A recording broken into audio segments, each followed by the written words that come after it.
بسم اللہ الرحمن الرحیم۔ دوستو، آج ہم اولاد کی تربیت کے حوالے سے کچھ بات کریں گے۔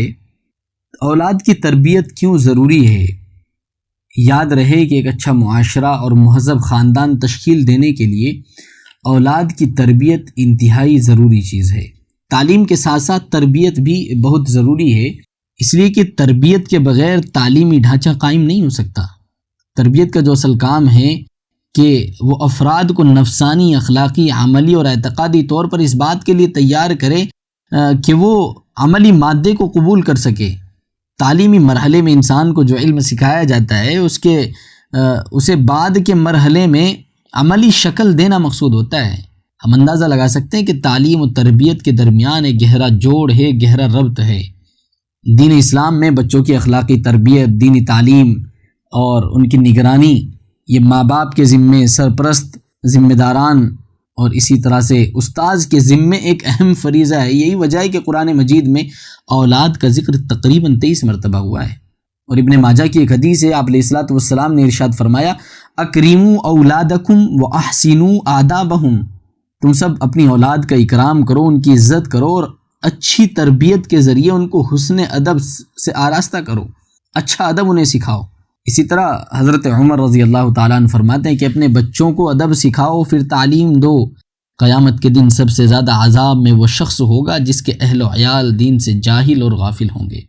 والدین کے ذمے اولاد کی تربیت کی فکر کرنا اس لیے بھی ضروری ہے کہ یہ بچے اللہ تعالیٰ کی طرف سے والدین کے پاس ایک امانت ہیں۔ امام غزالی رحمۃ اللہ علیہ فرماتے ہیں کہ بچہ والدین کے پاس امانت ہے، اس کا پاکیزہ دل ایک قیمتی جوہر ہے۔ بچے کو بھلائی کا عادی بنایا جائے اور اچھی تعلیم دی جائے تو بچے اسی نہج پر پروان چڑھتے ہیں، اور اگر دنیا و آخرت میں سعادت حاصل کرتے ہیں۔ اور اگر بچے کو بری باتوں کا عادی بنایا جائے یا اس کی تربیت سے غفلت برتی جائے یا اسے جانوروں کی طرح آزاد چھوڑ دیا جائے تو بدبختی اور بربادی اس کا مقدر بن جاتی ہے۔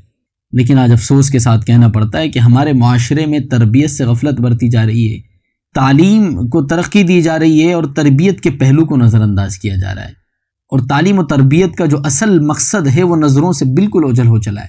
آج ہم دیکھتے ہیں کہ تعلیم کے میدان میں ہم کو بڑے بڑے ماہرین اور ایکسپرٹس مل جائیں گے، لیکن عملی میدان میں جو ایک اسپیس ہے اور جو ایک خلا ہے اس میں روز بروز اضافہ ہوتا چلا جا رہا ہے۔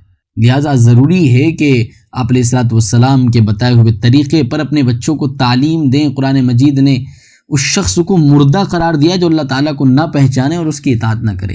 حضرت مفتی شفیع صاحب رحمۃ اللہ علیہ فرماتے ہیں کہ قرآن میں سورہ انعام کی آیت نمبر 133 اومن کان میتا فاحییناہ، یہ آیت جو ہے کہ اس میں اسی کا بیان ہے کہ جو لوگ اپنی اولاد کے اعمال و اخلاق کہ درست کرنے پر توجہ نہیں دیتے یا ان کو آزاد چھوڑ دیتے ہیں یا ایسی غلط تعلیم دیتے ہیں کہ جس کے نتیجے میں اسلامی اور اخلاقی حالت تباہ و برباد ہو جائے، یہ بھی ایک حیثیت سے قتل اولاد کے مجرم ہیں۔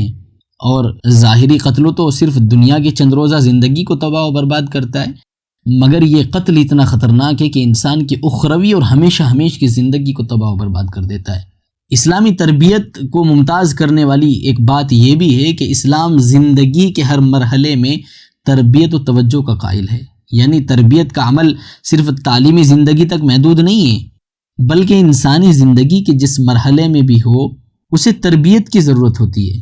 اس لیے اسلام نے امر بالمعروف نہی عن المنکر کا ایک زرعی اور قیمتی اصول بنایا ہے، جس کا خلاصہ ہے مسلمانوں کے ہر فرد کو ہر جگہ ہر وقت نیکیوں کو پھیلانے اور برائیوں کو ختم کرنے کی کوشش کرنی چاہیے۔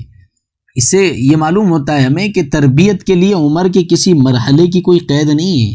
اسی طرح یہ بھی نہیں کہا جا سکتا کہ صرف پڑھے لکھے طبقے کی تربیت پر توجہ دی جائے، بلکہ ضرورت اس بات کی ہے کہ ان پڑھ طبقے کو بھی صحیح عملی تربیت دی جائے، ان کی فکری زندگی میں جو خلا اور جو اسپیس باقی رہ گیا ہے اسے عملی تربیت سے کسی حد تک فل کر دیا جائے، اسے بھر دیا جائے۔ بلکہ اگر غور کیا جائے تو یہی طبقہ عملی تربیت کا زیادہ محتاج ہوتا ہے۔ دنیا میں آنے والا ہر بچہ اسلامی تربیت اور اسلامی رنگ میں رنگا جائے، اس کی ضرورت ہے۔ قرآن مجید میں صبغۃ اللہ سورہ بقرہ کی آیت نمبر 38 کہ اللہ کا رنگ اختیار کرو، یعنی بچوں کو عقیدہ توحید و رسالت اور عقیدہ آخرت کے ساتھ پروان چڑھایا جائے۔ اس لیے ضروری ہے کہ بچوں کی اچھی تربیت کی جائے تاکہ ایک اچھا معاشرہ اور ایک مہذب خاندان وجود میں آ سکے اور وہ بہترین انسان بن سکے۔ ایک پتھر کی بھی تقدیر سنور سکتی ہے، شرط اتنی ہے کہ سلیقے سے تراشا جائے۔